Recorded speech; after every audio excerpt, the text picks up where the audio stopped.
I'm a quantum physicist by education.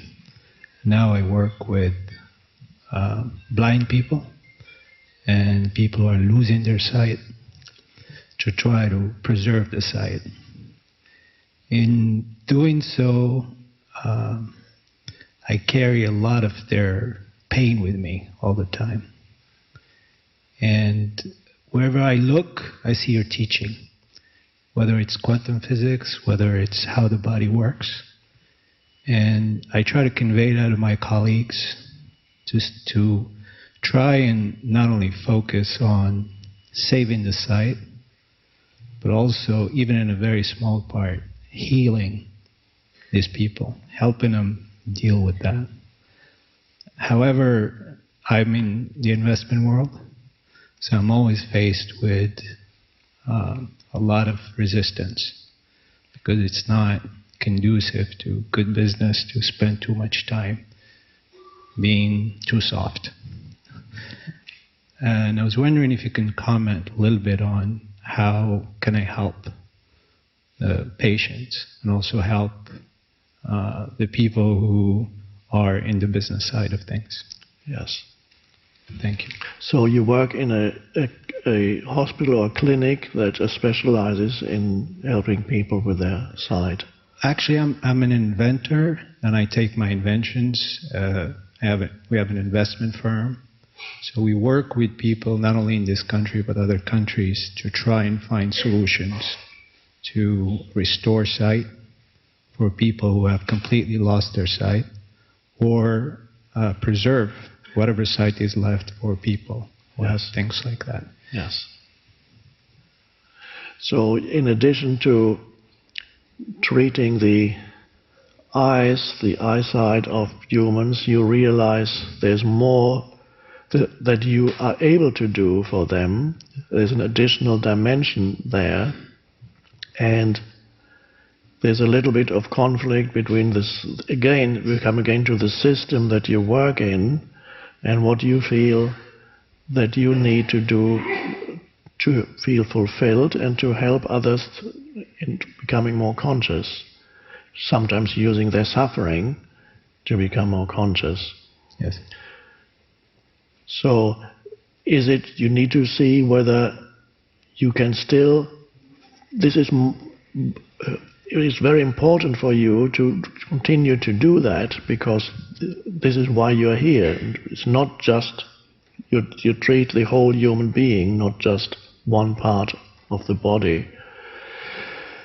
Are you able to still do that within the structure that you work now, or can you change it from within, or do you need to create a new structure? It's the same question as the previous questioner. I would not give up, do not compromise on what you feel you are called upon to do with other human beings, and don't compromise and say, okay, I'll just have to drop this and just treat them to like everybody else. But see if you can still function from within the system and do what you feel you need to do. And if you can't, again, it's a question of doing it in a new way, creating something that makes it possible for you to work on both levels, on the outer level and the inner level with human beings. Thank you. That's again, this question comes up very often for many people in different ways. And many of you may find, because you represent the arising and the awakening consciousness, many of you will find that the existing structures within which you work are not able to carry the new consciousness anymore. Jesus used this funny expression, new wine in old bottles, because apparently at the time the bottles were not glass bottles, they were kind of leather bottles, and for some reason, if you put a new one in, they would probably burst. So what that means is many of the existing structures social structure. That also applies to economic structures, the structures in medicine, psychiatry, psychology, education, school system, university system. Many of those structures, they were created not by the awakened consciousness. They've all been around for a long time, and they evolved out of the egoic consciousness. So many of the structures are the products of unenlightened states of consciousness. They reflect the unawakened states of consciousness. So many of you will find it necessary to step out of. Sometimes, as I said, in certain cases they can be changed from within if there are enough people within who want to change it. But many structures are too rigid for change. So it is up to you to create new structures that reflect and come together perhaps with others who are also awakening, so that the new structures will reflect your state of consciousness. So this is what the world needs. The world cannot continue to function within the old structures that are a product of unenlightened states of consciousness. The economy, the political system, even here in the States, it seems to, compared to some other places, functions quite well, but it's dysfunctional too. The economic structures, certainly, you can see how dysfunctional they are. The educational system, how children are brought up, all those things, they require new structures to reflect the arising consciousness. So that's your job, to create those. And here we come to that part of manifestation, which the universe also wants. It wants you, yes, of course it wants you to go within, realize who you are in your essence, and then from there, it also wants you to create. It wants you to manifest. It will use you, it will work through you to manifest new forms, because the old forms don't work anymore. So, and it's a wonderful thing to do that. And you will see how empowered you suddenly become as you go about creating new forms, how powerful your abilities to manifest will be if they are in alignment with what the universe wants, with what the one consciousness wants. They are not little egos wanting to create something. You are in alignment with what the universe needs right now, what the awakening consciousness wants.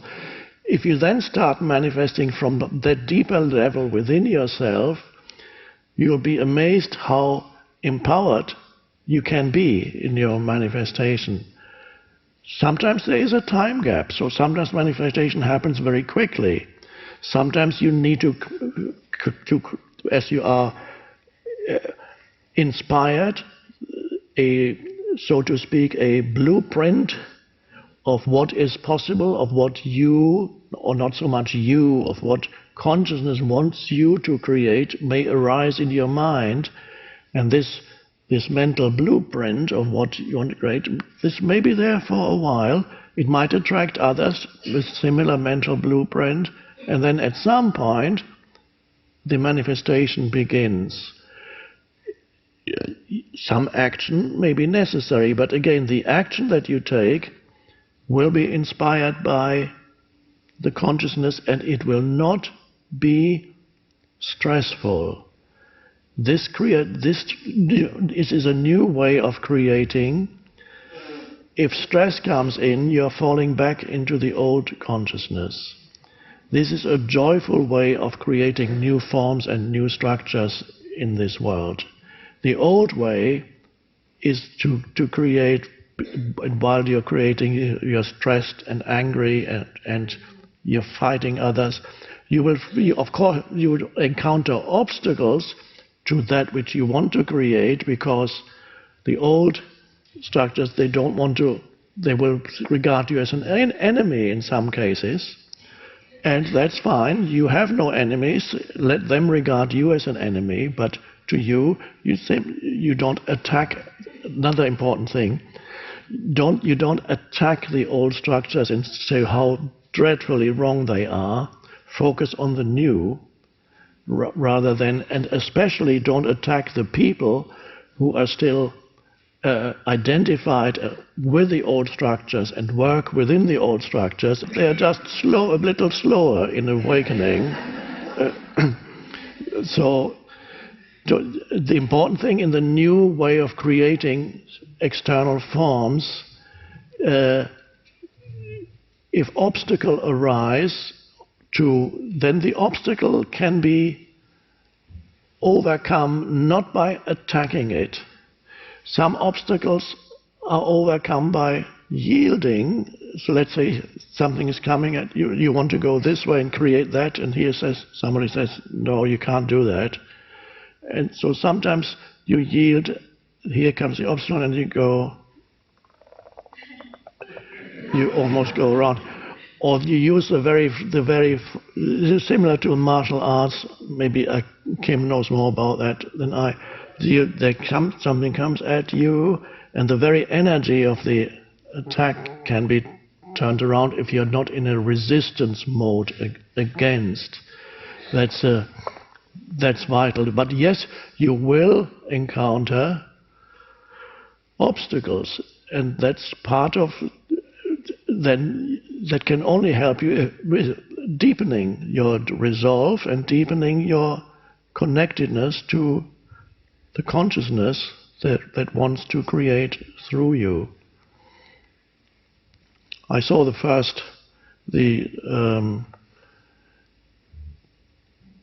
many years ago, you may not even remember, on the Oprah show, Oprah said once, I don't know how many years ago, they were talking about how the slaughterhouses, how animals are treated, and how and Oprah said, I'm never going to eat a hamburger again. And then she was taken to court by the Texas cattle ranchers, because the moment she said, I'm never going to eat a hamburger again, the shares of all the cattle ranching businesses plummeted. So there was a huge court case against Oprah and her company, so much so that she had to move her entire show to Texas because she had to be there every day to be in court. And she did. She moved to Texas, and then she started talking about how wonderful Texas is and how nice the people are in Texas, and they all showed these problems. People were not. She actually didn't attack anybody. She just said how great it is to be here, and people loved her suddenly being there. Not the cattle ranchers, but the others. It was a wonderful example of somebody who does not engage in fighting the other. He just cooperates with that and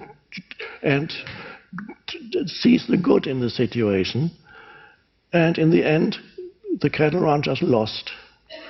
So she won the case, and there wasn't a triumphant, I won the case against it was just fine. It was the natural outcome if you respond to a situation consciously without creating an enemy, although you might be seen as an enemy by them, but to you they are not. And that was a wonderful thing to watch. So there are other examples of that when handling these things consciously rather than in the old way. But so for you, see what life, as you know what I sometimes say, it's not a question of asking yourself, what do I want from life, or what do I want in life? Ask yourself, what does life want from me? Life means consciousness. Consciousness is the essence of all life. What does life want me to do? And many of you know already. It might not be come up very clearly yet, but you have an inkling at least of what it is that life wants you to. And if you don't have it, then just wait a little, become still. It could take a while.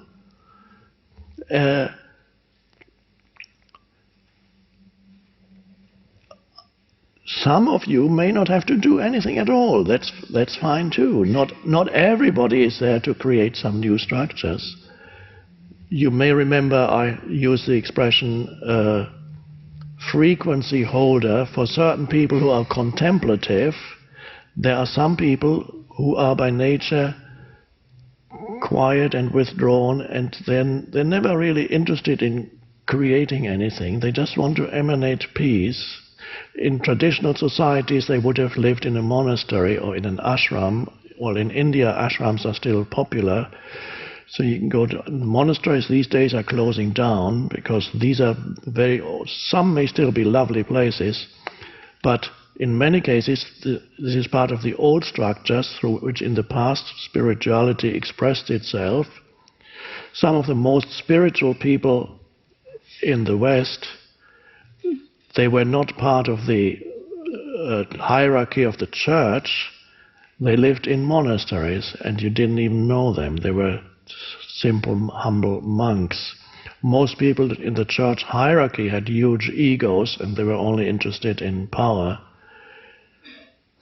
Well, to some extent it might still apply nowadays.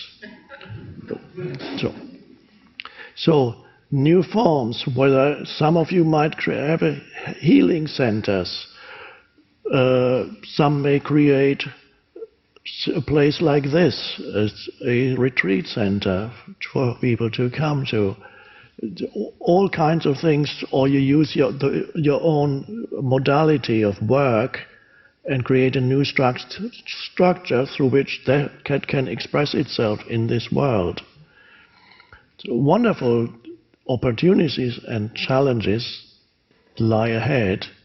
And if you are a frequency holder, that's fine too. Get a job as a gardener and tend your plants, or sell tickets at the toll booth of the bridge where the cars stop and say, "Thank you, have a good day." You say that 2,000-3,000 times a day, and everybody who goes past gets that, a moment of presence. So there's not one thing, not everybody is called upon to go out there and create something new. Many are, and others just... You cannot not affect others if there's a transformation of consciousness and an awakening in you. It will affect others, even if you never meet them, because underneath the surface of things, all humans are connected. There is such a thing, as I mentioned earlier, the one human consciousness, being an aspect of the one universal consciousness. So one human being going through an awakening makes it easier for many others to go through an awakening, even if that human being never does anything particularly interesting in his or her outer life. Others go through an awakening and they will do significant and interesting and meaningful things in their outer life. But even if you don't, it will affect the totality of human consciousness. You could withdraw to an ashram or live as a hermit. You would still affect the totality of human consciousness. Your challenge then, of course, would be to stay present in the absence of challenges, major challenges. Stay absolutely present and don't... A frequency holder is at a level above thinking, somebody who is predominantly still, without being very active, predominantly still. For a frequency holder who is above thinking, the danger is that he or she may inadvertently, after a while, inadvertently fall from being above thinking to feeling below thinking.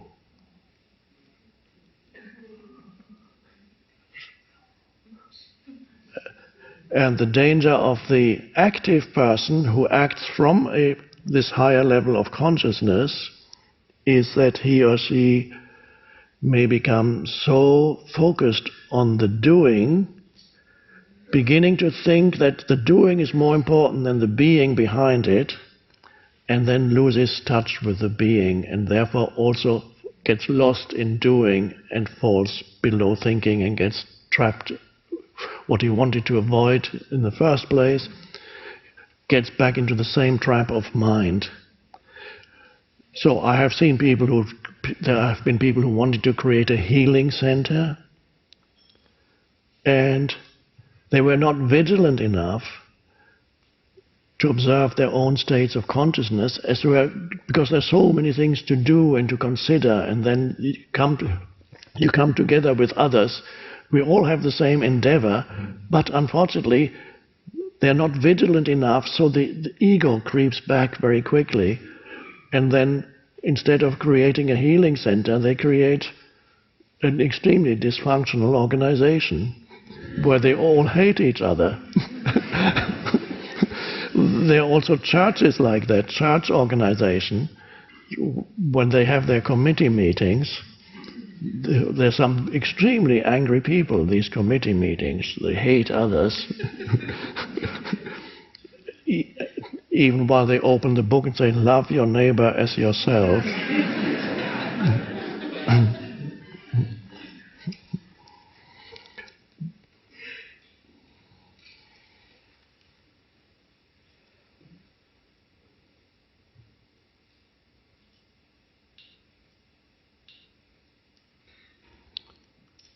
As you know very well,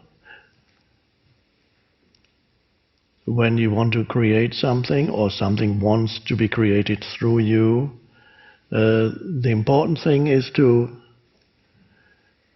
not to believe that you need to attract something from into your life.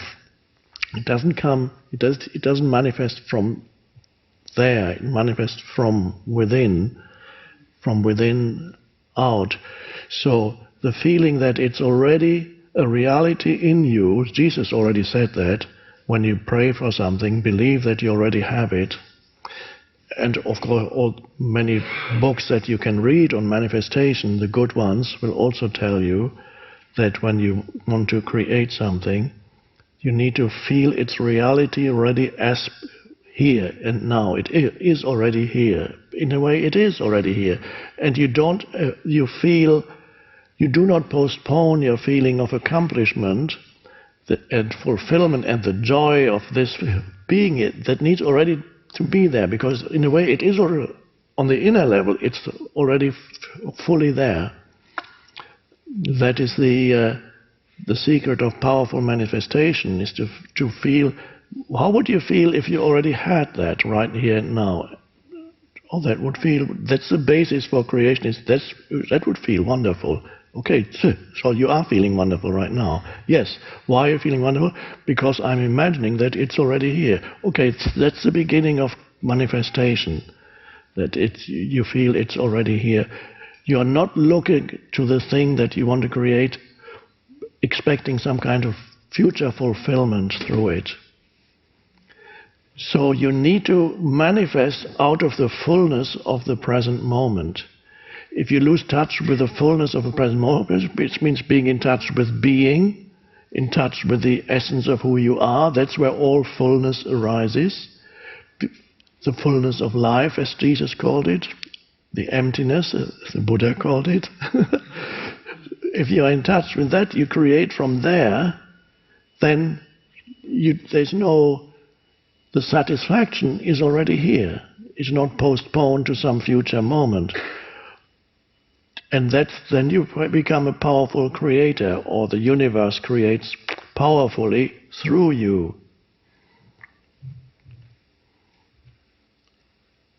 So the manifestation is also a joyful thing. And it could be that something else wants to manifest. You might have had a vision that wasn't quite correct, and something even better comes about. That can happen also. You wanted to create a little healing center with 5 people, and suddenly you have something with 500 people.